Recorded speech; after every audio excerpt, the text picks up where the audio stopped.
Well, I'm happy to be joined by my longtime friend, Kevin Kugler, also a colleague on Westwood One, Big Ten Network, and a variety of places that Kevin and I have worked over our careers. Kevin, thank you so much for doing this for Special Olympics. It means so much to me that I can engage some of my friends to come on and provide some content for the live stream that's interesting and entertaining. And that's what I would call you, interesting and entertaining. Well, I don't know if I'd put myself in that category, but I appreciate the friendship. I appreciate the chance to come on. I admire what you do every single year, and it's exciting for me to be a part of it. Someone asked me one day how many different play-by-play people I have worked with over my 35-year career, and I said I can't even give an estimate or a guess, because there are so many people that have crossed paths in college basketball with me. And I have been so blessed and grateful to work with such great partners across the years that have allowed me to have the long time career that I've had. You know, when you start looking at chemistry and, you know, working together with people, that's usually what people ask me. How come you can work with so many different people and make it work? Why do you think it works for you when you work with so many different play-by-play, or excuse me, by so many different analysts? Well, I think the one of the biggest keys to this is you have to listen, and you listen to what your partner is saying, and you try to give that person what they need to succeed in their role. There are so many of us who are anxious, and it happens a lot with young broadcasters. I'm sure it did with me back in the day, where you're just waiting for the noise in your ears to stop so that you can make noise. And you have to be able to engage that person that you're working with in a conversation. It can't just be play-by-play person says something, analyst says something, play-by-play person says something, analyst says something. You have to engage in a conversation with that person. And to be able to engage in a conversation, one must listen to what the other person is saying. And so to me, that's been the biggest thing for me, is I need to listen to what you or any other analyst I'm working with is saying. You guys know more about it than I do. I want to make sure I'm putting you in positions where you can impart that knowledge to everybody else. When I think about you, Kevin, I think about your trajectory. You know, you have such a rising star. You move so quickly, and it's because you're so good at what you do. Why do you think you have been able to raise your platform in so many different ways as a broadcaster, from where the roots started to, you know, the fundamental things that you do every day? Because even though it's not college basketball season, I'm still working in college basketball. It's not like there's a time off. I don't know if there is a time off. But what are some of the things that you're rooted in when you think about your rise to where you are with Westwood One and the NFL and all the different places, including calling the national championship on Westwood One? Well, and look, I will be the first to say that a little bit of it is being fortuitous. I mean, I was in the right spot at the right time to meet the right person at Westwood One and Howard Deneroff. And so I had an opportunity. I was doing a radio show in Omaha, Nebraska. I was doing some local play-by-play, but nothing of a national level, and not a lot of play-by-play, to be honest with you. The bulk of my day was a 4-hour sports talk show, which gave me a great ability to ad-lib because I had to do it for 4 hours a day, but it wasn't helping me as a play-by-play person progress my career. But my boss at the radio station, a man named Neil Nelkin, put in a contract when we got the rights to do the preliminary games of the College World Series, that someone from the radio station should be on the call of the championship series, which was produced by Westwood One. The producer of those games was a man named Howard Deneroff, who is now in charge of Westwood One Sports with Bruce Gilbert on the Westwood One side. And he heard my stuff. He liked me. He made me send him stuff for 3 years until he gave me a chance. But it took one person to like what you do to be able to get that exposure to other people. But from my standpoint, I haven't changed what I do. My approach is always to serve the person I'm working with, because television especially is an analyst's game. Radio is more of a play-by-play person's game, but the analyst needs to have a place to be on those broadcasts as well. So I try to serve the analyst and I try to serve the audience. Those are the two people, or the two groups, that I'm most interested in a broadcast. And the way I serve an audience is I prepare. I make sure I know how to say names. I make sure I have relevant statistics. I make sure I understand backgrounds and bios, so that if I have an opportunity to tell a story, I have the information to tell a story. There are so many great stories in what we do. I love the chance to tell those stories, even if it's just in little blurbs or snippets. And one of the things that can be really impactful is that story during a broadcast. Even in a 30 to 45-second window, it can make a really big difference in somebody's life or in somebody's enjoyment of that game. And so to me, if I'm serving my analysts and I'm serving the audience, I'm doing my job. And to do all that, you have to prepare, you have to work. I have 3 games coming up in a couple of weeks. I have 5 games coming up in another week. I have another game coming up in another week. You compartmentalize what you're doing, make sure your preparation is accurate, make sure you understand who you're working with and what they need. And then you just go out and try to have fun. Because at the end of the day, if I'm watching a game as a sports fan, I want to be thinking that it's a fun experience. Like, do the people on air enjoy being around each other? Are they having fun with this broadcast? Because if they're not having fun, why would I invest my time in something like that? So you've got to be prepared and you want to have fun when you're doing it. Don't steal this idea, but I'm going to get a t-shirt made that says I got a game, because I'm with you on I got a game. Can you do this? Going back to what you said before. No, I got a game. Can you go here? No, I got a game. I mean, I have said that a million times, and thankfully I've been able to say it that many times. I'm so intrigued by all the different variety of sports that you do and how you find that balance between all the fundamentals that you just listed to carrying that over to college baseball coming up, and then college basketball, college football, and the NFL. And I'm not even sure all the other things that you might do, including softball or other things too. But like, how do you manage staying organized in all those different fields? It's one of the bigger challenges, but it's also one of the more fun things to do, because you have to be able to, we're in the midst of USFL season for me on Fox. So I'm doing USFL, I'm doing college baseball, I'm doing Major League Baseball. And I am organizing differently for each one of those sports. Obviously, football, baseball, 2 very different forms of preparation. But at the end of the day, it's all about telling a story. It's all about telling a story of the athletes involved and conveying what's happening in the game to the audience at home. So for me, it's just all about making sure I'm organized each and every day. I'm a list person. So I will write out my list of things I have to do, and I'll have my notepad that I keep right next to my computer when I'm working, so that when something comes up, I can write a note down to make sure I get this done. And then I go through that list during the course of the day. And once that list is done, the next day starts, here comes another list, because I have another group of things that I have to do. I like being busy. I'm not, my wife, Michelle, would tell you, I am not good idle. I'm not good with idle time. I can take a little idle time, but if I get, let's just say March to August of 2020 was not a great time for me, because I didn't have anything. It wasn't a great time for a lot of people. I don't want to diminish the role that played in everybody's lives. But when you're somebody who really doesn't handle idle time well, 5 months of idle time is a challenge. And so I was happy to have sports come back, obviously, as we all were.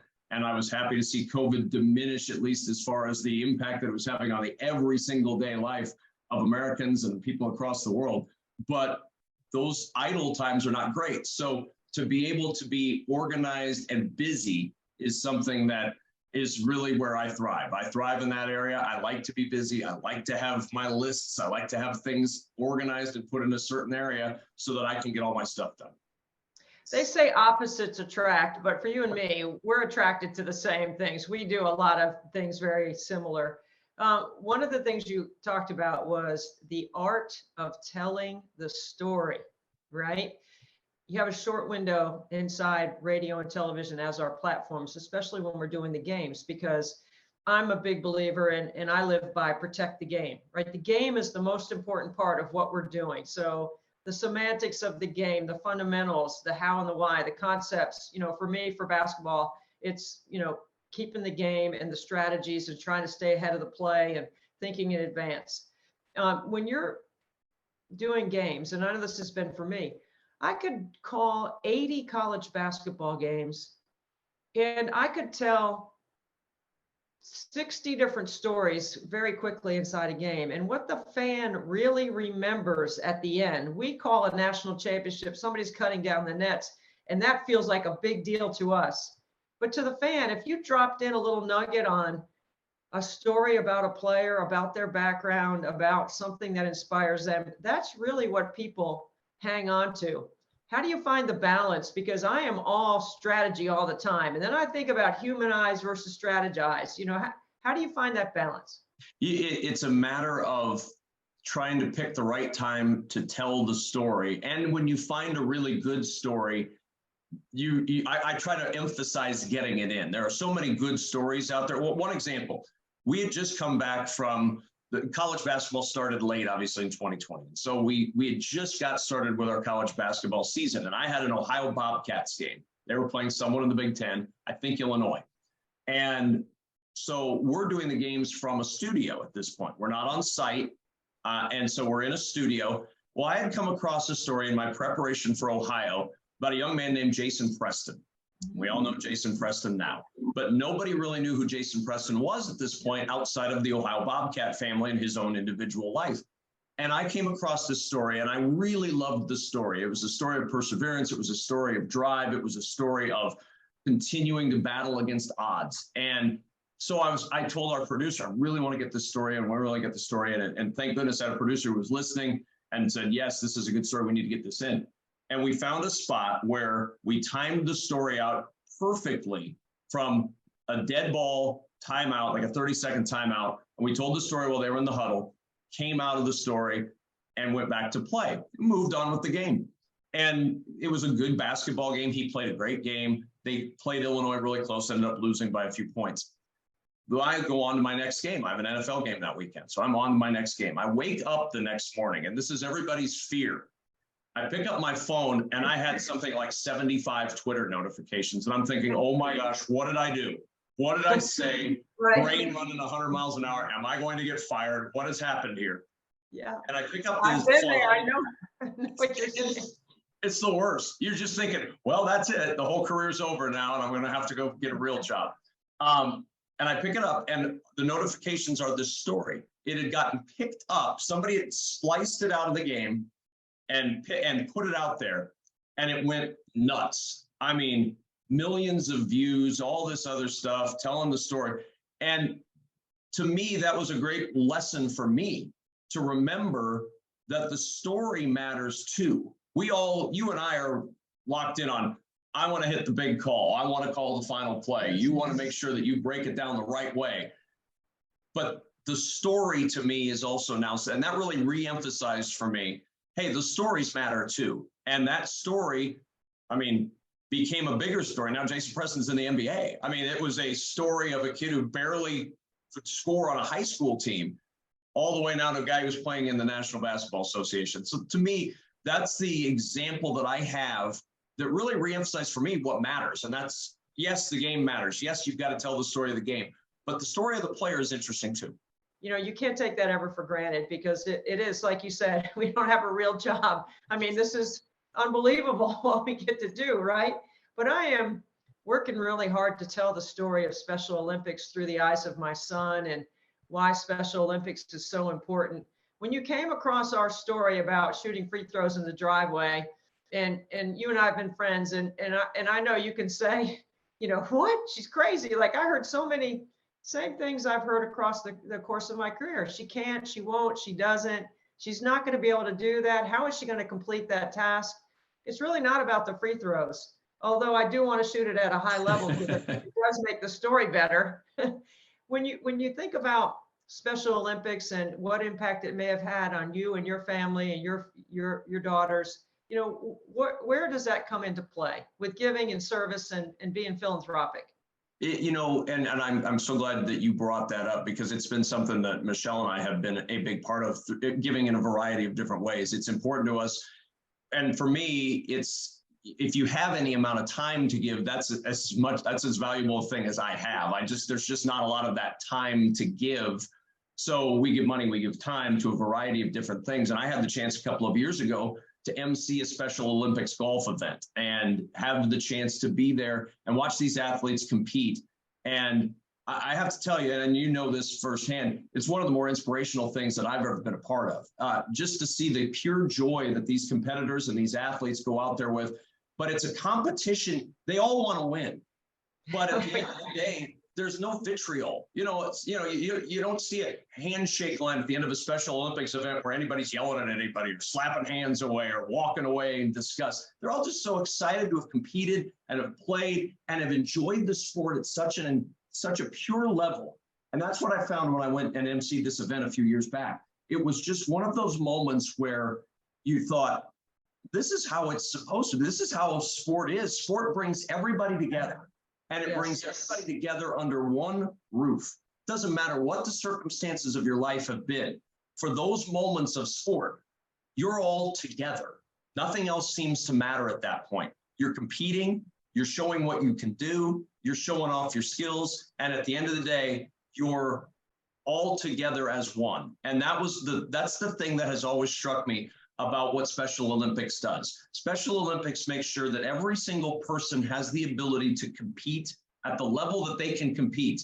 And the idea of being able to compete in an athletic form, regardless of what your background or your life story has been, is awesome to me. I just think it's fantastic. I have always been a big fan of it. I've noticed over the years the importance been placed on it by people across the country, by making sure that people were able to compete once COVID started to wrap up. That was a really big deal to make sure that Special Olympics came back and that those athletes were able to compete. So, and look, as far as what you're doing is concerned, I will never doubt you. I mean, you're going to shoot till your arms fall off. I know that about you. I've known that about you for years. That's what you're going to do. You encourage everybody in the game to do that. You're not going to encourage any less from yourself. That is so well said. Thank you, Kevin. I want to share a quick story with you since you brought off golf, because I don't think I've ever told this story. Frankie and I were playing in a golf event, and he's the athlete, I'm the unified partner. I don't think I've ever played under more pressure in my life than playing alternate shot with my son, because you don't want to leave him in any bad spots. Like, I can't hit it in the bunker. I've got to hit it tight. You know, I got to let him have a chance to make some putts. And I'm laughing because I'm just thinking about, this is my son and this is his personality. So Frankie and I show up at the first tee. The athletes are hitting from the front. The unified partners are hitting back. Well, I'm used to hitting from the front tee. I mean, you know, this is where I hit. Well, we get to the first tee and there's this young man. He's about 25. He's a former college golfer and he's the unified partner playing with his athlete. Frankie and this other athlete hit first, and then we get on the tee, and I hit one, Kevin, and I'm like, right down the middle. And I'm like, perfect. Okay. This kid gets up and he goes, and it goes wham, goes sailing by my shot. We get in the golf cart, and Frankie gives me one of these, and he looks at me and he says, "Hey, I want him." And I said, "You can't trade partners, man. You're stuck with me." Right? So all round, as we're playing, it's a 9-hole event. And I mean, we're playing okay, we're doing well, but of course they're beating us. Okay. Right. So this kid is just hitting it tight every shot, and his partner's tapping in putts, and poor Frankie's struggling, you know, and we're barely, you know, making par and bogey. And that's pretty good for us to be on, you know, on the bogey train. I was really pleased with us to be on that. When we get done, I realize, and I tell Frankie that they were in a different flight than us. They weren't playing. So we weren't really competing against them. We were competing in our own flight. And when we got done, we actually won. So we won our flight. So when they called our names and they call it's one of the, I mean, I'll cry thinking about it. When I walk up on the podium with him and we stand on the top for the gold medal, and they put the gold medal over his neck, and then they put one over mine. I got a medal also. And Frankie looked at me and he goes, "You're Mother of the Year." You cannot make that up. You cannot make that up. It was priceless, and it was an incredible memory. And thank you for bringing that up, because I've never been able to, in all the years on the live stream, I don't think I've ever told that story about Frankie and us playing in a golf event. So that's what it means right there. It did as much for him and for me as it did for anyone else. I mean, for me, I never felt that much pressure, and I have never felt that much relief after competing, that he got a medal and he was so proud. And you're absolutely right what you say about the athletes. Like, just go to any Special Olympic event and watch how hard they work and how hard they try. And it's about doing your best. And that's what they do. And that's what sport is. And that's why we're doing this, so that we can raise money for athletes to train and organize and to socialize, which we all know is a really important part as well. I'm so grateful. I'm so grateful for you, Kevin. Well, I'm so grateful to be asked to this. I watch it every year. It's just a fascinating endeavor that you put on every single year, and to be a part of it is really special for me. So thank you for having me. Thanks for including me. Thanks for all the work you do for Special Olympics. It's so appreciated and so needed. And I mean, my gosh, I know you're going to be exhausted as you always are after this 24-hour stall that we're in, but it's going to be great, and it's going to do great stuff as it always does for Special Olympics.